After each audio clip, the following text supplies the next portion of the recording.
할렐루야. 오늘 저희들 함께 읽으신 사도행전 25장 13절에서부터 27절의 말씀을 가지고 사도행전 강의 91번째 시간 진창에 빠진 인생이라는 제목으로 함께 은혜를 나누겠습니다.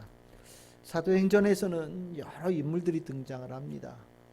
그 인물들 중에 특별히 눈에 띄는 이들은 복음을 받아들여서 그 인생의 위기로부터 벗어난 이들이 참 눈에 띄지요. 그리고 또 하나의 부류는 이 복음을 거부하거나 대적함을 통하여서 인생에 오히려 큰 위기를 경험하는 이들, 그 인생의 어려움을 경험하는 이들, 일어난 이들도 오늘 우리는 사도행전에서 보게 됩니다. 아마 누가는 사도행전을 적으면서 이렇게 복음이 사람들의 인생에 가는 길을 크게 변화를 주거나 또 어려움을 줄 수 있다는 것을 보여주는 예로 삼은 것이 아닌가라는 생각이 듭니다. 오늘 이 베스도도 바울이 전하는 복음 앞에 서 있는 사람이죠. 이 사람에게 예상치 못한 변화가 일어났습니다. 정말 그냥 소위 말하는 잘 나가던 베스도가 갑자기 이 바울과 복음에 대하여서 올바르지 못한 판단을 내린 후에 갑자기 그의 길에 어려움이 생겼습니다. 그 어려움은 다른 것이 아니라 죄로 인하여서 일어난 모든 인생들이 겪게 되어지는 그 일을 베스도가 겪었고, 오늘 그 베스도가 그 일을 겪으면서 당황스러워하는 이야기를 오늘 이 본문에서 우리에게 전해줍니다. 이 베스도, 우리 지난주에 보았듯이 새로운 신임 총독입니다. 굉장히 똑똑했던 사람인 것 같고 현명한 사람이었던 것 같습니다. 아마 그의 인생에 이 총독이 되어지는 것이 목표일 수도 있겠다는 생각도 듭니다. 굉장히 높은 자리거든요. 그리고 이 자리를 이제 뒤짐돌 삼아서 더 높은 자리로 올라가는 기회가 활짝 열렸다라는 기대감도 아마 이 사람이 가졌을 거라는 생각이 듭니다. 오자마자 여러 가지를 했겠지만 제일 먼저 맞닥뜨린 문제가 바로 유대교 지도자들과 바울 사이에 있는 갈등이었고, 전임 총독 벨릭스가 2년이나 재판을 미루면서 구금해 둔 그 바울 처리의 문제입니다. 근데 이 베스도라고 하는 이 사람 굉장히 똑똑한 사람이라서 딱 봤더니 며칠 사이에 아주 문제를 정확하게 파악을 했어요. 도대체 이들 사이에 있는 문제가 무엇인가? 처음에 아마 생각으로는 바울에게 뭔가 큰 문제가 분명히 있을 거야. 그러니까 벨릭스도 2년 동안이나 구금해 놨고, 또 이렇게 유대교 지도자들, 사회 명망 있는 사람들이 처벌도 아니고 처형을 해달라고 하는 거 보니까 이 사람은 정말 뭔가 큰 문제가 있는 사람이 분명해 라는 생각을 가졌을 거예요. 그런데 막상 만나보니까 아닌 겁니다. 25장 18절 19절에 보시면 이렇게 얘기하죠. 내가 이렇게 봤더니 무슨 악행이나 혐의 하나도 없더라. 유대교 지도자들이 이 바울을 고소하는데 재판장이 보니까 아무것도 증거가 없더라. 이렇게 듣다 보니까 이건 다른 게 아니라 그들이 가지고 있는 종교적인 주장이 조금 다른 것뿐이더라. 뭔가 주장이 좀 다르고, 또 예수라는 사람에 대해서 바울이 그 죽은 그 사람을 살아났다고 하는 그 일을 계속해서 주장하는데, 그 안에 종교 안에 있는 일인데 이게 과연 죽일 만한 일인가? 처형을 할 만한 일인가에 대해서 나는 확신을 갖지 못했다는 생각을 분명히 가졌어요. 베스도 정말 똑똑한 사람이죠. 그 며칠 사이에 그냥 완전히 모든 것을 정확하게 파악을 한 겁니다. 이제 그 파악을 하고 난 다음에 이제 베스도가 이제 이 바울을 이제 문제는 처리하는 것만 남은 거예요. 제일 먼저 처리할 수 있었던 방법은 바울을 유대교 지도자들한테 넘기는 겁니다. 무죄이지만 유대교 지도자들이 저렇게 원하니까 거기 가서 재판을 받으면 되지 않겠냐? 마치 옛날에 예수님께서 빌라도 법정에 섰을 때 빌라도가 예수님 죄 없다는 걸 분명히 알면서도 아주 예수 죽여달라고 요구하는 사람들이 많으니까 유대인들에게 남겨주고 자기는 손 씻고 이런 방법을 베스도도 선택을 하려고 했던 것 같아요. 근데 이번에는 그 방법이 통하지 않았죠. 왜냐하면 바울이 딱 눈치채고 가이사 황제에게 상소하겠다고 딱 결정을 내렸기 때문입니다. 로마 시민이 요구했으니 들어줘야 되는 것이 이 당시의 법이었고, 그러니까 가이사는 이 베스토는 그 방법을 쓸 수 없었던 거예요. 그러면 우리가 생각할 때 두 번째 방법이 있죠. 바울 무죄잖아요. 자기가 봤을 때 이렇게 할 만한 이유가 없는 거예요. 그럼 어떻게 하면 됩니까? 풀어주면 되죠. 풀어주면 다 문제가 해결되는 거예요. 그게 의로운 길입니다. 정말 이 로마라는 나라는요, 이 로마법을 굉장히 사랑했어요. 중요하게 여겼습니다. 로마가 이 인류 역사에 기여한 것 중에 몇 가지 중에 하나가 이 로마법이다라고 얘기를 하거든요. 법에 기반되어져서 통치한다. 그러면 다른 말로 표현하면 당시에 많은 나라들은 이 법에 의한 통치가 없었다라는 거예요. 법에 의한 통치의 가장 강조점은 뭐냐? 공평하다라는 겁니다. 공정하다라는 거예요. 정의롭다라는 겁니다. 그리고 이 베스토도 내가 로마법에 따라서 재판했다라고 얘기할 정도였으니까 굉장히 공의로움을 자랑하는 사람인데, 당연히 바울이 무죄였으면 풀어주면 되잖아요. 그런데 이 베스토가 여기서 그 공의로움을 접지요. 이 로마 제국의 약점인데, 겉으로는 굉장히 공의로운 척했지만 뒤로는 수많은 그 꼼수들과 불법들이 난무하는 세계가 이 로마였거든요. 이 베스토도 풀어주면 되는데 유대교 지도자들과 갈등 만약에 일어나면 겨우 이제 총독으로 부임했는데 또 그 땅 시끄럽다고 얘기를 하고 막 계속해서 상소가 막 계속 로마로 향하고 그러면 자기가 총독되어진 이 자리가 위태로울 수 있다는 생각이 드니까 바울이 무죄인데 벨릭스처럼 풀어주기가 좀 그런 거예요. 그러니까 이 풀어주지도 못하겠다는 생각을 다 갖게 되어지. 이거 안 되는 거죠. 풀어줄 수도 없는 겁니다. 풀어줬다가 난리가 나니까요. 세 번째 방법이 뭐겠습니까? 바울이 원한 대로 가이사에게 바울을 넘기면 되는 거예요.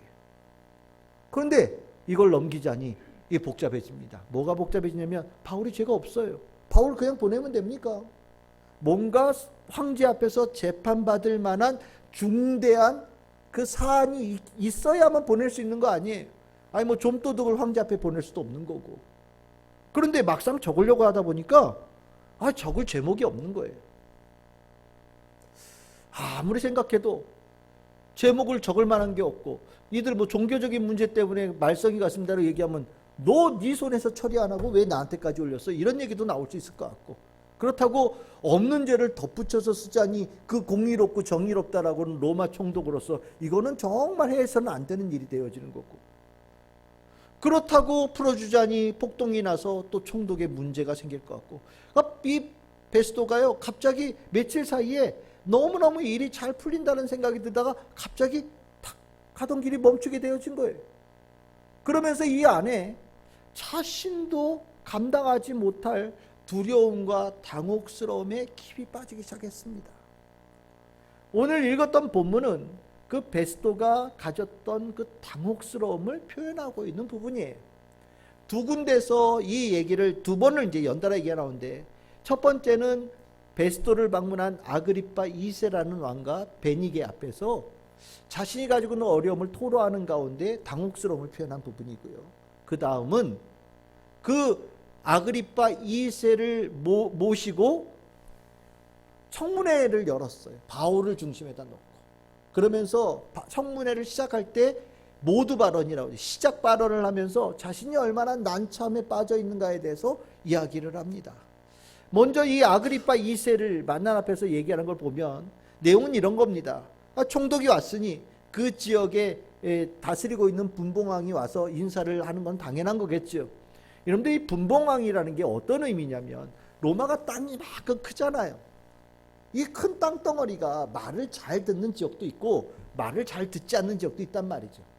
그러다 보니까 중앙에서 총독을 파견하고 뭐 행정관을 파견해서 아무 문제 없이 돌아가는 데는 걱정이 없지만, 자기의 색깔들이 너무 강하고 고집이 센 사람들은 로마의 이 정서가 잘 안 맞아가 갈등이 일어나니까 그 지역을 잘 아는 사람들을 왕으로 세워서 뭐 군사력이나 이런 건 좀 많이 줄이고 민생을 다스리는, 그 지역의 정서를 다스리는, 문화를 다스리는 그런 역할을 맡겼던 것 같은데, 이 유대인들도 아주 말 안 듣는 아주 유명한 사람들이었거든요.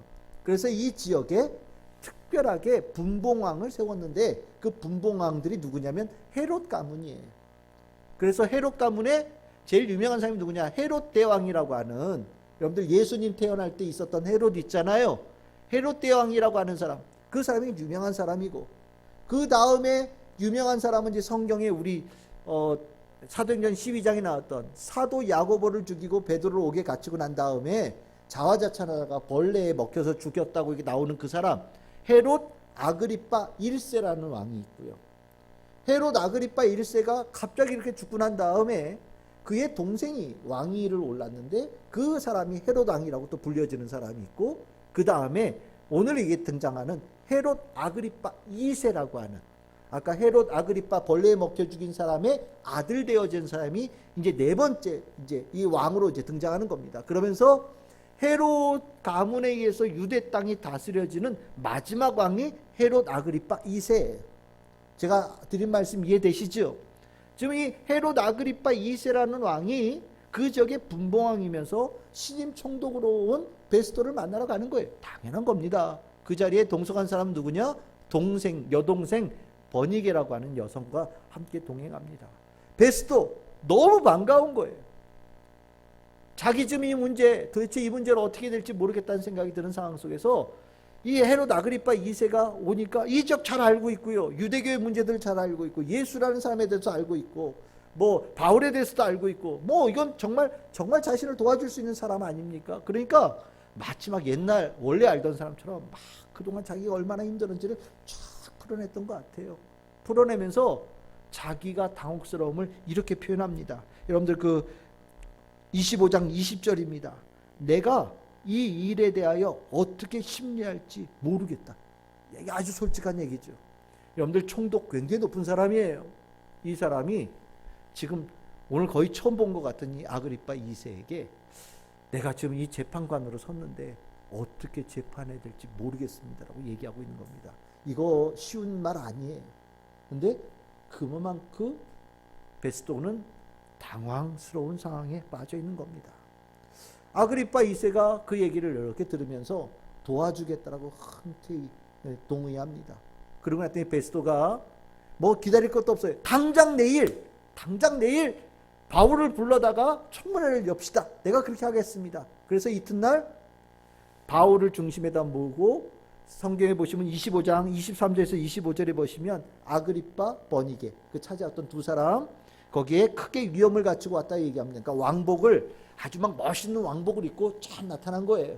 그리고 그 자리에 누가 있었냐? 또 천부장, 총독에게는 이쪽에 우리로 따지면 이 장군들이죠. 장군들이 5명 정도가 있었다고 얘기를 해요. 그 사람들이 아주 멋진 군복을 딱 입고 딱 나온 거예요. 거기에 그 가이사랴 지방의 유지들, 이제 신임 총독 왔으니까 만나야 되잖아요. 그 유지들도 다 모으게 한 겁니다. 그러니까 이만한 방에 하여튼 이 동네에 힘 좀 쓰는 사람들은 다 모였고요. 권세 있는 사람들은 다 모인 거예요.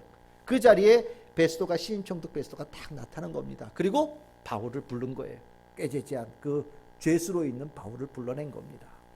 그 자리에 불러놓고 베스토가 이 처음 만나는 이 사람들에게 말하는 것이 아주 인상 깊어요. 26절, 27절에 뭐라고 얘기하냐면, 내가 이 사람이, 이 바울이 황제에게 상소를 했는데 내가 뭐라고 적을 말이 없다. 내가 도대체 이 사람에 대해서 뭐라고 적어야 될지 너무 당황스럽다. 그래서 혹시 왕에게 상소문의 적을, 조서의 적을, 그 내용을 뭔가 좀 얻을까 하는 내가 기대감을 가지고 이 자리에 불렀다. 그러니까 여러분들이 신문에서 바울에 있는 문제가 뭔지를 나한테 알려달라고 얘기를 합니다. 저 이 일 잘못되어지면 나 황제한테 크게 질책받는다라는 얘기까지도 27절에 덧붙이고 있어요. 한마디로 무슨 얘기입니까? 이 베스토가요 아주 심각한 난처한 상황에 빠졌다라는 거예요. 정말 이 생각지도 못했던, 잘 나가던 베스토가 갑자기 잘 나가던 인생이 멈춘 거예요.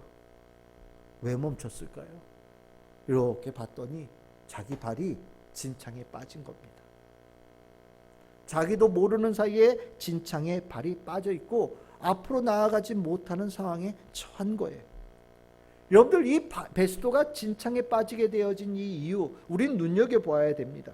왜냐하면 우리 인생도 이렇게 가다가 잘 나가기를 늘 원하죠. 하지만 예상치 못하는 순간에 가던 인생이 멈출 때가 있어요.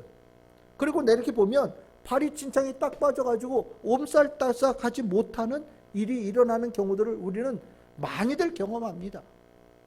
베스도 생각지도 못했지만 그 일을 경험하고 있고, 발이 진창에 빠졌을 때, 인생이 진창에 빠졌을 때 얼마나 당황스러운지를 이 높은 지위에 있는 베스도도 감당할 수가 없어서 이렇게 고백하고 있는 모습을 보면, 이 진창에 빠졌다는 이 문제가 참 이 어려운 문제라는 것을 깨닫게 되어집니다.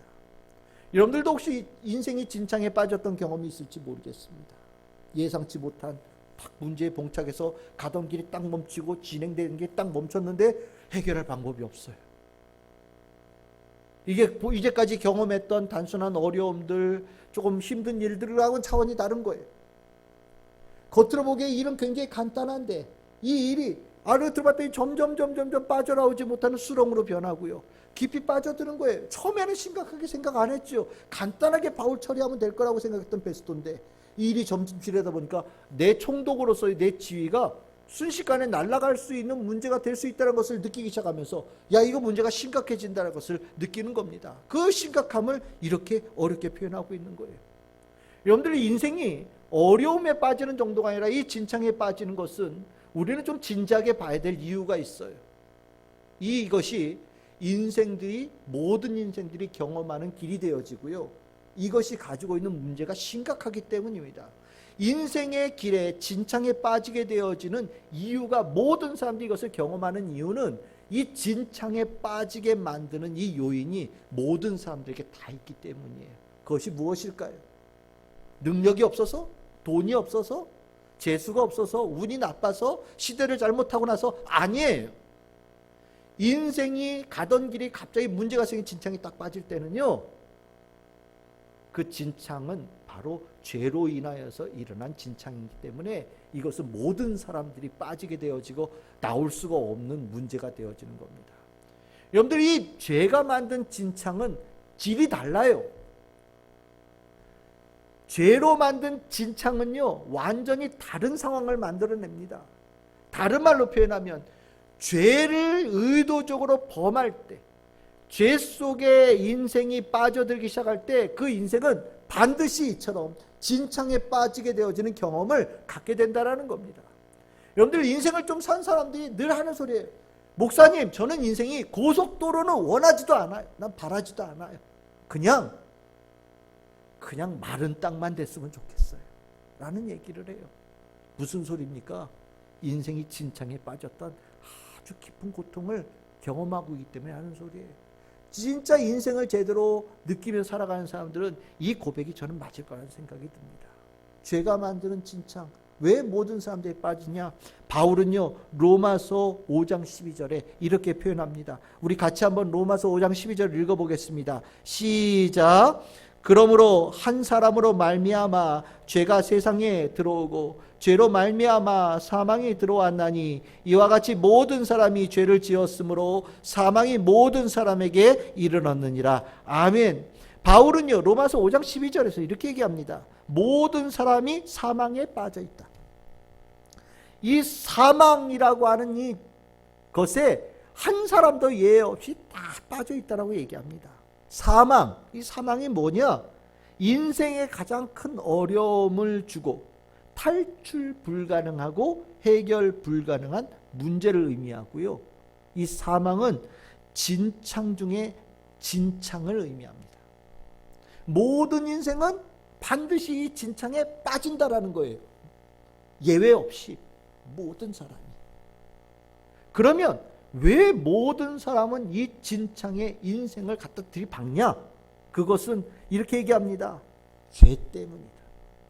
한 사람이 지었던 죄, 그 아담, 첫 번째 아담이 지었던 죄가 모든 인생에게 흘러 들어가서 그 죄로 인하여서 만들어진 그 진창에 모든 인생들은 들어갈 수밖에 없게 되어지고, 그 한 번 들어간 진창은 빠져나올 수 없는 깊은 수렁으로 변화되어진다는 것을 경험하게 된다라고 바울은 분명히 로마서에서 이야기를 하고 있는 거예요. 여기에 어떤 권세가 소용이 있느냐? 없어요. 돈이 많으면 이것부터 해결 나올 수 있느냐? 없다라는 겁니다. 힘이 세면 나올 수 있느냐? 그렇지 않다라는 거예요. 오늘 보십시오. 베스도 보십시오. 얼마나 잘 나가는 사람입니까? 정말 총독으로 부임해서 이제부터 총독으로 멋지게 자기의 뜻을 펼치겠다고 시작하는 그 순간에, 예상치 못한 순간에 바울의 문제라는 이 수렁을 탁 만나게 되어지는데 순간 이것부터 벗어날 길이 없는 거예요. 총독이어도 해결할 방법이 없어요. 수많은 사람들이 자기 주변에 있어도 이것을 벗어나게 만들지 못하는 정말 어려운 문제를 이 베스도가 경험하는 겁니다. 여러분들, 베스도가 이런 어려움을 경험하게 되는 계기가 무엇이었습니까?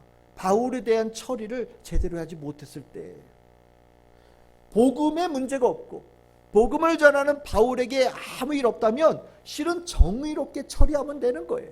그런데 이 베스도가 여러 가지 일들로 인해서 이익과 자기에 관한 여러 가지 유리한 것을 도모하다 보니 옳지 못한 태도로 복음과 복음을 전하는 바울에 대한 거지요.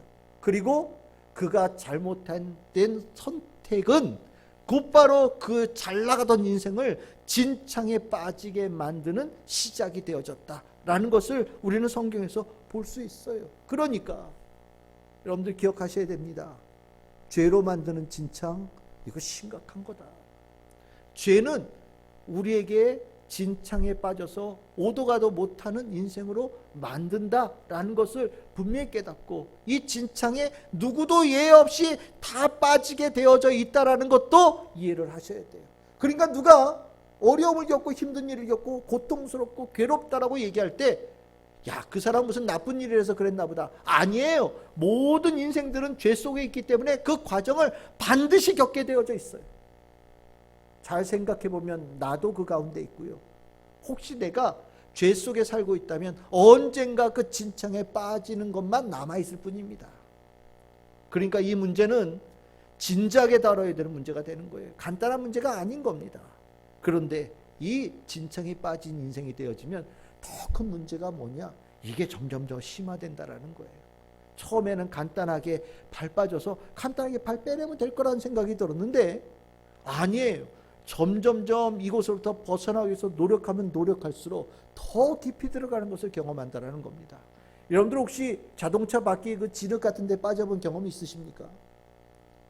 바닷가 모래 같은 데 여러분들 혹시 빠져본 적 있으세요? 가보면 처음에는 한 요만큼 빠져 있어요. 그래서 그냥 바퀴를 세게 확 돌리면 빠져나갈 수 있다는 생각이 듭니다. 그래서 엑셀레이터를 확 밟죠. 그러면 어떻게 됩니까? 좀 이따 보면 바퀴가 헛돌아요. 그러고 나서 이렇게 보면 처음엔 요만큼 들어가 있었는데 다음번에 보면 요만큼 들어가 있습니다.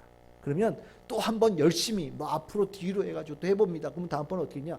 한 이만큼 들어가 있어요. 바퀴가 한 3분의 1 이상 들어가면 절대로 그곳으로부터 못 벗어납니다. 바퀴를 돌리면 돌릴수록 점점 더 깊이 들어가죠. 똑같은 거예요. 수렁에 빠졌을 때, 진창에 빠졌을 때 처음에 발이 빠진 그것을 보면서 쉽게 생각해요. 죄의 문제에 빠진 진창 나 해결할 수 있어 라는 생각이 듭니다. 조금만 노력하면 될 수 있어 라는 생각을 가지고 노력합니다. 근데 어떻게 되냐? 점점 더 들어가요. 그리고 나서 이제 내가 처음에는 발, 그리고 무릎, 허리, 이렇게 목까지 차오르는 것을 경험하게 되어집니다. 이제 꼼짝을 못하는 거예요. 점점점 간단한 줄 알았더니 이게 늪이에요. 쑥 들어갑니다. 이게 죄가 만든 이 진창이요, 겉으로 보기엔 요만한 것 같은데 속은 이렇게 깊어요. 끝도 없어요. 한번 거기에 빠지기 시작하면 완전히 나올 수 없는 덫같이 되어져 버립니다. 그리고 나면 어떤 일이 벌어지느냐? 이곳으로부터 벗어나기 위해서 수단 방법 가리지 않고 붙잡기 시작합니다. 그때 붙잡게 되어지는 존재가 누구냐? 여러분들 잘 생각해 보십시오. 누굴 것 같습니까? 이 진흙, 이 진창, 이 누구의 권세 속에 있다고요? 죄로 인하여서 만들어진 진창이에요. 그러면 이 진창의 주권자는 누구겠습니까? 바로 죄의 우두머리죠. 죄의 그 사단이라고 하는 존재가 이 진흙탕의 주권자입니다.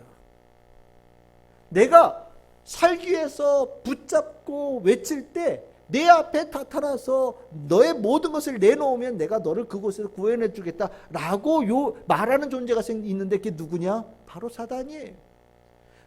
가볍게 생각했던 이 문제가 자기를 진짜 죽음으로 몰아넣게 되어지는 최악의 상황으로 빠지게 만드는 문제를 가지고 있다는 거죠. 이래서 이 진탕에 빠지는 것이 무서운 겁니다. 이것에 대해서 바울은 이렇게 표현합니다. 데살로니가 후서 2장 3절에서 4절이에요. 누가 어떻게 하여도 너는 미혹되지 말라. 먼저 배교하는 일이 있고 저 불법의 사람 곧 멸망의 아들이 나타나기 전에는 그 날이 이르지 아니하리니 그는 대적하는 자라 신이라 불리는 모든 것과 숭배함을 받는 것에 대항하여 그 위에 자기를 높이고 하나님의 성전에 앉아 자기를 하나님이라고 내세우니라. 이렇게 말씀하시고 계십니다. 무슨 소리냐? 나중에 자기가 하나님이라고 세계하는 사단과 같은 존재가 높게 올라가는, 그리고 자기를 드러낸 때가 온다라는 겁니다. 그런데 참 신기하게도 이 진탕에 빠진 이 사람이 그 존재를 붙잡아요. 내가 이 부를 때 그 지역의 주권자가 그 존재이기 때문에 그 존재를 붙잡아요. 그러면 어떤 일이 벌어지겠습니까? 진짜 아무 소망 없는 사람으로 끝나는 거예요. 여러분들 베스도, 여러분들 이 베스도 얼마나 고민했겠어요. 바울의 문제가 터지고 나서 이 문제가 자기의 앞날을 가로막을 수 있는 이 진탕이 됐다는 것을 깨닫게 되었지만 얼마나 고민했겠습니까? 그런데 그 상황 속에서 누구를 붙잡은 겁니까? 아까 얘기했던 아그리빠 2세를 붙잡은 거예요. 버니게를 붙잡은 거예요. 그런데요, 아그리빠 2세, 버니게, 이게 붙잡을 만한 사람이냐? 아니에요. 이거 정말 베스도보다 훨씬 더 못한 사람입니다. 아그리빠 2세, 이 사람 버니게 남매지간이거든요. 그 밑에 동생이 하나 또 있어요. 그게 누구냐면 우리 전에 봤죠. 전임 총독 벨릭스의 아내 누구요? 드루실라라고 하는 여자예요. 다 형제지간이에요. 셋이서. 근데 이 버니게가 굉장히 이뻤대요. 드루실라도 이뻤지만 버니게도 이뻤대요. 그리고 당시에 이런 표현이 어떤지 요부 중에 요부였다라고 얘기합니다. 아버지가 죽었을 때 아그리빠 2세가 17살이었고 로마에 있었답니다. 그러니까 너무 어려서 왕이 안 되는 거예요. 그래서 아버지의 동생이 왕이 됐습니다. 그런데 아버지의 동생이 왕이 됐을 때 이 버니게가 삼촌에게 시집가요. 그래서 왕비가 됩니다. 그런데 얼마 안 있어서 삼촌이 죽었죠. 왕이 죽은 겁니다. 남편이 죽은 거예요. 그리고 어떻게 되냐? 다시 오빠에게로 돌아옵니다. 둘이서 근친상간의 관계였다라고 얘기합니다. 동거를 했대요. 그러니까 유대 사회에서 얼마나 수군덕거렸겠어요. 저 이상하다, 저 둘이 맨날 같이 붙어 다니고 둘이 저런 거가 저거 나쁜 짓 하는 거 아니야? 막 손가락질하니까 이 버니게가 다시 시집을 갑니다. 그게 어디냐면 터키 지방, 지금 길리기아 지방의 왕의 왕비로 또 시집을 가요. 근데 얼마 안 가서 이혼했습니다. 그리고 또 돌아옵니다. 그래서 오빠한테 또 돌아와서 지금 이 본문에 나타나고 있는 거예요. 지금 이 아그리빠와 버니게라는 게 남매간으로 얘기하는 게 아니라 거의 부부간의 이야기로 얘기하는 겁니다. 그러니까 이 죄인 중에 죄인이에요. 문제 심각한 여자입니다. 심지어 이 버니게라는 여자는요, 나중에 10년 뒤에 로마 장군 디도에 의해서 예루살렘이 초토화되어지거든요. 그 디도하고도 깊은 관계를 맺은 여인이라고 얘기가 되어질 정도의 여자입니다. 그러니 버니게가 문제가 있는 사람이라고 얘기할지 모르지만 여기는요, 버니게는 이 베스도는 진창에 빠진 게 겨우 발목 정도에 빠졌다면 여기는요 거의 뭐 진창에 정말 목구멍까지 지금 빠져 있는 두 사람인 거예요. 그런데 베스도가 이 보는 눈이 없어요. 자기가 앞을 못 보는다고 인도자를 구했는데 더 앞을 보지 못하는 사람을 구한 거고요. 자기 진창에 빠져가지고 도와달라고 지금 도움받을 수 있는 사람을 구했는데 더 깊이 빠져서 헤어나오지 못하는 사람을 구한 거예요. 정말 진창에 빠진 자들이 이렇게 하지 말아야 될 엉뚱하고 어리석은 선택들을 합니다. 더 깊은 수렁으로 들어가게끔 사단이 만들어가는 거예요. 죄의 진창에 빠진 것이 처음에는 잠깐 들어간 것 같은데 점점 들어갈수록 그 삶에 일어나는 고통은 말할 수 없는 것으로 가게 되어지는 거예요. 여러분들, 이 베스도가 아그리빠 2세를 붙잡고 버니게를 붙잡았으니 해결함을 받을 수 있겠습니까? 해결함 못 받죠. 더 심각한 문제를 만들 뿐입니다. 참 이것이 우리의 인생인 거예요. 죄의 진창에 빠질 수 없는 모든 인생, 그리고 진창에 한번 빠지면 벗어날 길이 없고 더 깊은 문제에 들어가게 되어지는 인생.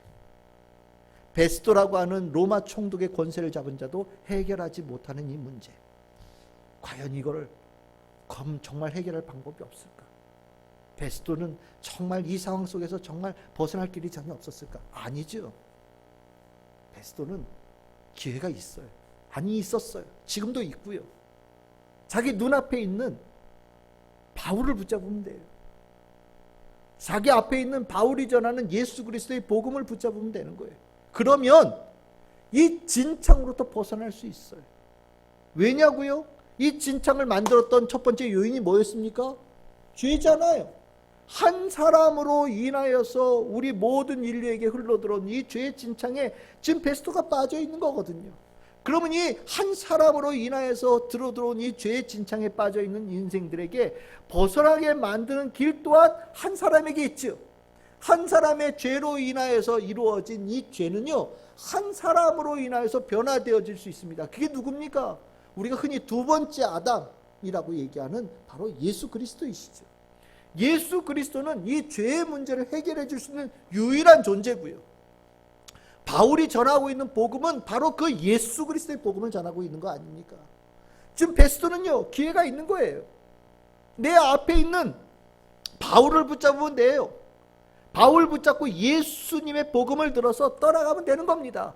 그 즉시 그는 그 진창에서 정말 기적적으로 벗어나게 되어서 은총을 입을 수 있는 기회가 있는 거예요. 여러분들 로마서 5장 17절에서 19절에 바울은 이렇게 표현하고 있습니다. 한 사람의 범죄로 말미암아 사망이 그 한 사람을 통해 왕 노릇하였은즉, 아까 얘기했던 그 아담에서 모든 인류에게 들어온 죄를 얘기합니다. 하지만 더욱 은혜와 의의 선물을 넘치게 받은 자들은 한 분 예수 그리스도를 통하여서 생명 안에서 왕 노릇하리로다.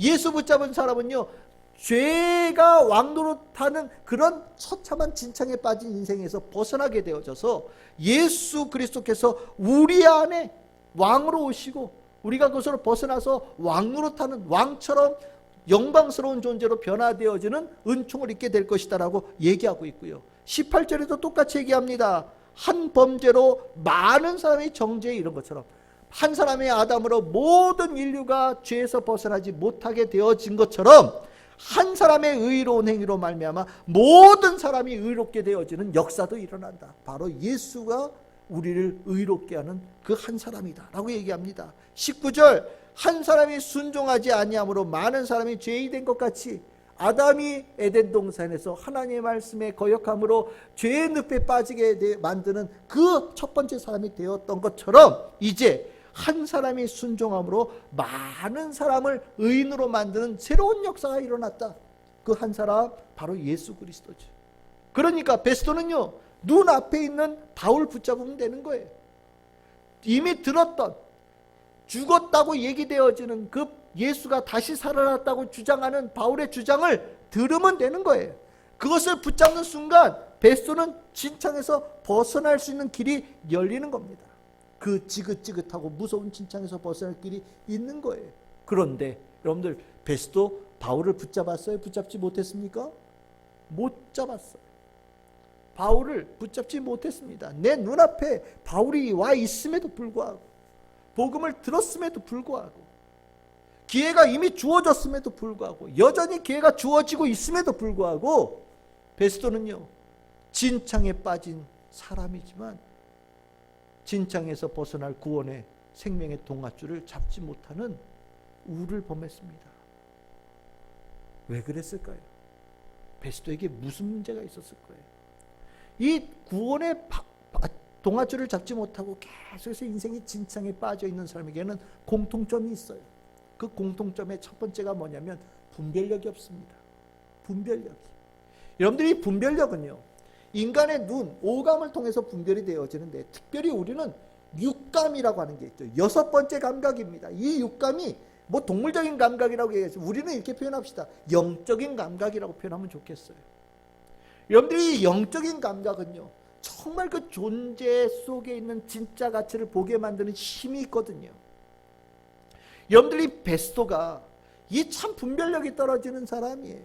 여러분들, 이 바울에게 하나님의 복음, 예수 그리스도의 구원의 복음이 있는데도 불구하고 그 바울 안에 있는 진짜 가치를 보지 못하는 거예요. 겉을 보기에 남루한 옷을 입은 거예요.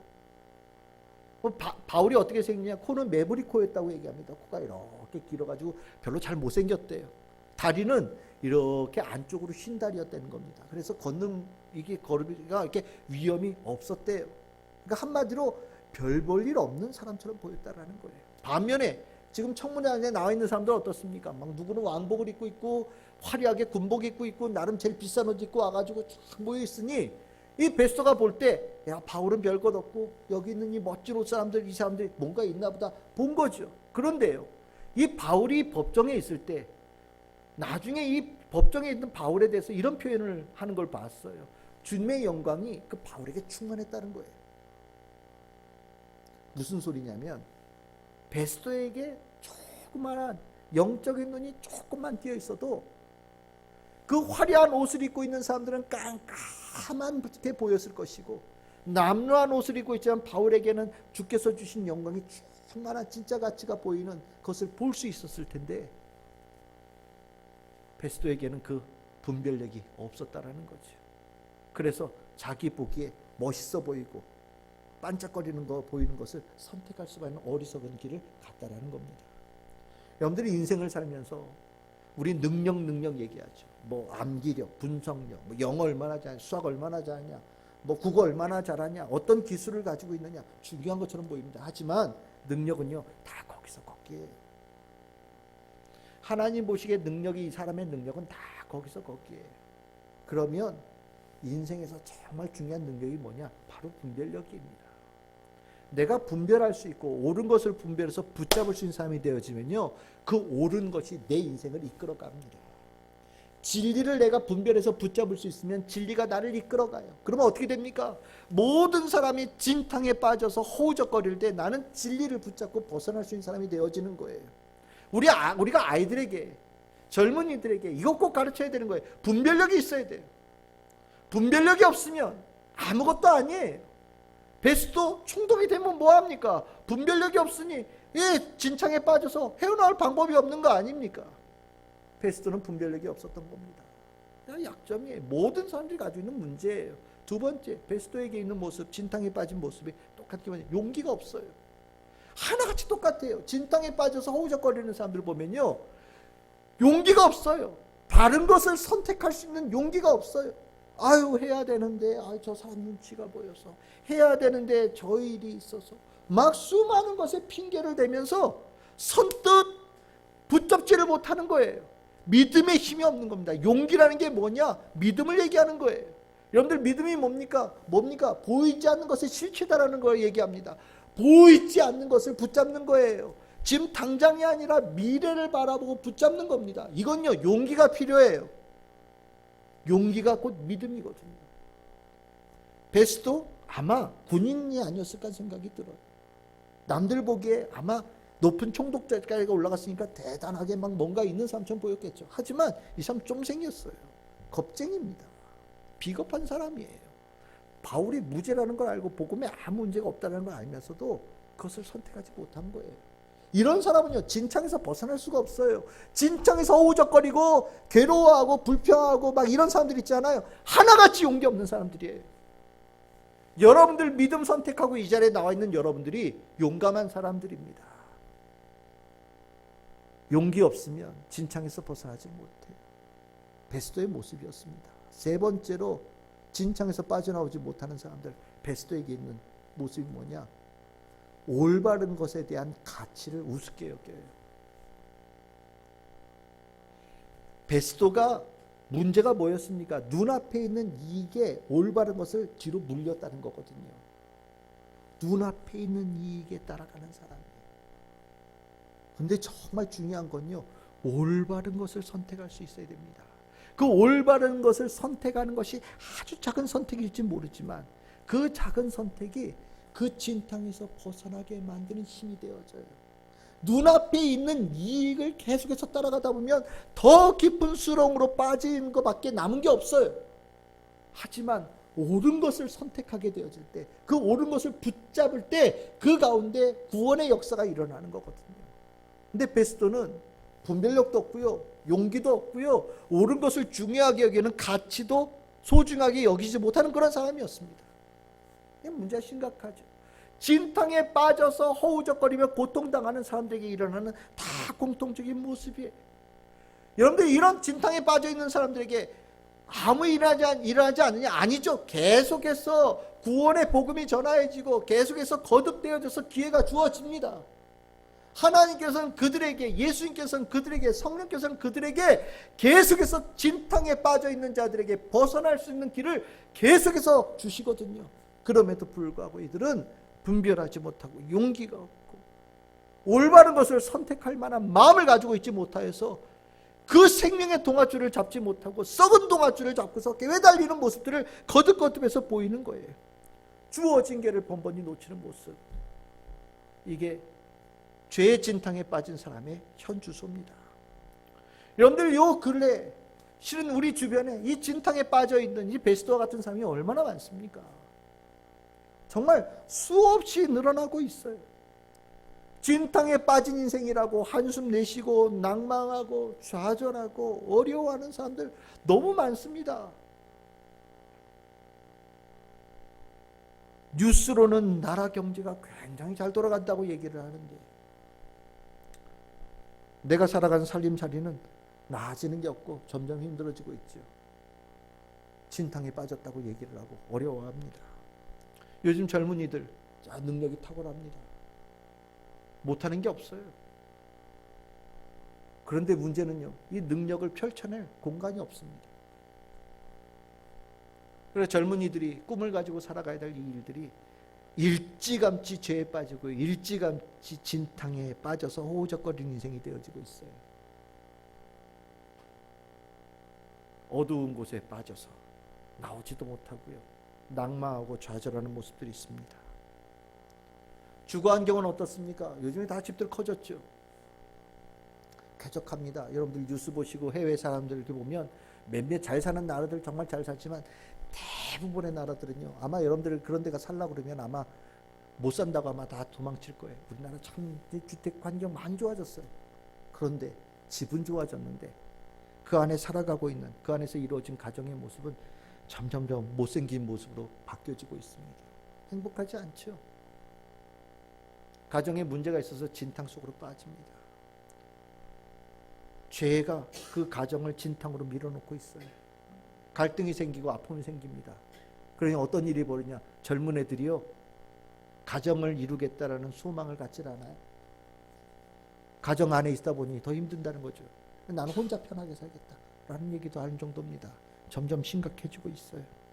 어르신들은요, 요즘에 약도 좋아지고 의술도 좋아져서 아주 기대수명이 늘어났습니다. 이제 80 넘는 건 가볍고요, 90, 100도 거뜬히 넘어가는 시대가 되어졌어요. 그런데 여러분들 할아버지 할머니들에게, 노년층에게 물어보십시오. 행복하시냐고요.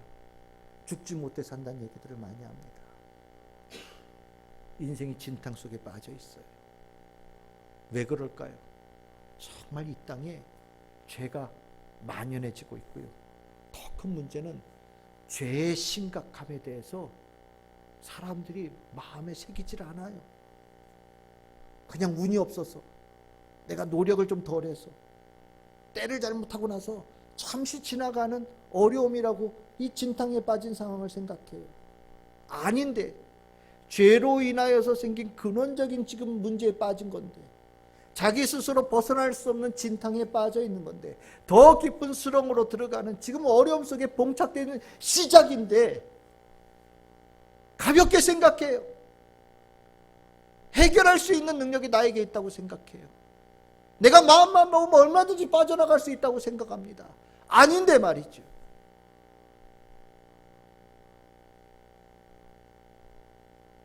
사방이 진탕이고요, 진땅에 빠져서 괴로워하는 사람들이 주변에 널려 있어요. 우리 어떻게 하면 좋습니까? 이런 상황 속에서 우리는 무엇을 해야 됩니까? 이런 상황 속에서 하나님께서 우리에게 무엇을 하기를 명하고 계십니까? 그들이 빠져서 허우적거리는 모습을 보면서 우리는 그냥 보면 됩니까? 아니죠. 우리는 정말 이런 상황이 펼쳐지고 있는 이 상황 속에 우리가 해야 될 일이 점점 늘어나고 있는 신호로 이 상황을 봐야 됩니다. 크리스천들이 어떤 사람입니까? 모든 사람들이 진탕에 빠져서 허우적거릴 때 그것으로부터 주님의 은혜로 벗어난 사람들이 바로 크리스천들입니다. 모든 사람들이 죄의 사망에 빠져서 더 깊은 수렁으로 들어갈 때 예수 그리스도의 복음의 은혜를 입어서 그것으로 벗어난 사람이 바로 우리들입니다. 모든 사람들이 진탕 속에 빠져서 더 깊은 그 속으로 저 빨려들은 늪이 되어지는 상황 속에 그것을 건져내서 마른 땅을 걷고 있는 사람들이 바로 우리들이죠. 우리는 진탕에서부터 벗어난 인생으로 이 자리에 있는 거예요. 그러면 우리는 진탕에서 벗어난 자가 되어져서 진탕 속에 빠져서 헤매고 있는 사람들을 보면서 어떤 마음을 가져야 되겠습니까? 크리스찬으로 가져야 될 마땅한 마음, 하나님의 사람으로 가져야 될 마땅한 마음이 무엇일까요? 성경에 분명히 기록되어져 있습니다. 잠언서 24장 11절에서 12절입니다. 우리 본문의 말씀을 큰 목소리로 한번 읽어봅시다. 시작. 너는 사망으로 끌려가는 자를 건져주며 살육을 당하는 된 자를 구원하지 아니하려고 하지 말라. 내가 말하기를 나는 그것을 알지 못하였노라 할지라도 마음을 저울질하시는 이가 어찌 통찰하지 못하시겠으며 내 영혼을 지키시는 이가 어찌 알지 못하시겠느냐. 그가 각 사람의 행위대로 보응하시리라. 아멘. 여러분들, 혹시 여러분들 가운데 내 인생이 진탕에 빠져 있다라고 생각되어지는 분들이 있다면 오늘 이 자리에서 예수 그리스도의 복음으로 그 진탕에서 벗어나는 길을 선택할 수 있는 성도 되기를 바랍니다. 그리고 내가 주님의 은혜로 진탕에서 벗어난 인생의 길을 걸어가고 있는 성도들이라고 한다면 이 잠언 24장 11절 12절의 말씀을 꼭 기억하시기를 바랍니다. 이게 부정을 얘기하고 있거든요. 그래서 강한 긍정을 얘기하고 있는 겁니다. 11절 이렇게 표현하면 됩니다. 너는 사망으로 끌려가는 자들을 반드시 건져 주어야 된다. 너는 살육당하게 된 자를 반드시 구원해야 된다. 라고 얘기하고 있는 겁니다. 만약에 너희들이 저 못 봤는데요 라고 너희들은 얘기할지 몰라도 하나님께서 너희들의 마음을 감찰하시면서 너희들이 가지고 있는 그 마음이 올바른 마음인지 아닌지를 분명히 보시고 그에 상응하는 보응을 주실 거다라고 잠언에는 분명히 가르치고 있는 거예요. 무슨 얘기입니까? 우리가 해야 될 마땅한 사명이라는 겁니다. 진탕에 빠져 있는 인생을 도와줘야 될 생명의 동아줄의 역할을 우리가 반드시 해야 된다라고 오늘 잠언에서 우리에게 명령하고 있는 겁니다. 그 일을 하나님께서 하기를 원하시고 정말 진심으로 하고 있는지를 우리를 감찰하고 계시며 그 일을 통하여서 하나님께서 기뻐하시고 하나님께서 기뻐하실 때 우리에게 그에 상응하는 축복을 주신다라고 우리에게 분명하게 약속하고 있는 본문이 잠언 24장 11절에서 12절의 말씀입니다. 여러분들 인생이 진탕에 빠졌다는 거 이 간단한 문제가 아닙니다. 정말 진지하게 생각해야 될 문제입니다. 죄가 만들어내는 비극의 시작이에요. 이 시작이라는 것은 다음번에 보면 무릎까지 차 있고 다음번에 돌아보면 허리까지 차 있고 다음번에 돌아보면 목에 차 있고 다음번에 보면 아마 손가락 하나 이렇게 끝으로 쭉 나온 거 그런 사람들을 여러분들이 보게 될 거예요. 만약에 그냥 지나쳐서 넘어간다면 아마 여러분들 가운데 전에 거기 있었는데 사람이 없네 이런 얘기를 할지도 모른다는 생각이 듭니다. 진탕에 빠져 있는 인생은요 벗어나서 복음을 알고 나니 얼마나 위험한 것이라는 것을 우리는 분명히 깨닫게 되어지고 진탕 속에 호적거리고 있는 벗어나기 위해서 애쓰고 있는 사람들의 그 모습을 그냥 지나가면서 볼 수 없게 되어지는 그런 사람들이 되어지는 거죠. 우리가 누구냐? 우리는 예수님께서 보내신 구급대원이에요. 진탕 속에서 빠져 허우적거리는 사람을 위해서 보내는 구급대원입니다. 우리가 누구냐? 사망의 늪에 빠져서 죽어가는 영혼들을 건져내는 구원의 생명의 동아줄이 바로 우리입니다. 많은 인생들이 진탕에 빠져 있어요. 아니, 모든 인생들이 빠져 있어요. 그대로 두면 죽어갈 겁니다. 지금 있는 상태도 고통스럽지만 앞으로 더 깊은 고통 속에 들어갈 거예요. 우리는 정말 은혜로 먼저 이 마른 땅으로 건져냄을 받은 사람들입니다. 이제 우리는 내 주변을 돌아보면서 진탕 속에 빠져있는 인생을 돌아봐야 될 때가 온 거예요. 너무 많아지고 있어요. 너무 깊어지고 있고요. 너무 많은 사람들이 고통스러워하고 있습니다. 우리가 해야 될 일이 늘어나고 있는 거예요. 우리가 추석 명절을 이제 앞두고 있습니다. 아마 많은 형제들, 가족들, 친지들을 만나게 될 거예요. 분명히 여러분들의 눈에 보일 겁니다. 진탕 속에 빠져서 고통스러워하는 인생들을 보게 될 거예요. 그때 여러분들 이 안에 복음의 용기를 내시기를 바랍니다. 그 영혼들을 위해서 기도하시고 그 영혼들에게 한마디라도 예수 그리스도의 복음을 전할 수 있는 믿음의 사람들이 되기를 바라고, 사랑의 마음으로 그들의 손을 붙잡아 줄 수 있는 사람들이 되기를 바라고, 조금 더 깊이 끌어안아 줄 수 있는 위로의 사람들이 되어지기를 바라고, 그들의 발을 닦아줄 수 있는 섬김의 사람들이 되기를 바랍니다. 진탕에 빠져있는 인생 그냥 두면 안 돼요. 간단한 문제가 아니에요. 그들이 얼마나 당황스러워하고 있을까? 베스도의 모습을 보면 우리는 느낄 수 있습니다. 주님께서 우리에게 그 일을 기대하고 계셔요. 여러분들이 그 일을 할 사람들입니다. 그 일에는 하나님께서 예비하신 축복이 있어요. 그 일을 해갈 때 하나님께서 기뻐하시며 여러분들의 삶에 축복을 채워주셔요. 우리 성도들은 죄의 진탕에 절대 빠지는 일이 없는 성도들이 되기를 바라고, 죄의 진탕으로부터 벗어내는 축복의 사람들 되기를 바랍니다. 우리는 할 수 있습니다. 우리 참 즐거운 게 모든 성도들을 주님의 이름으로 축복합니다.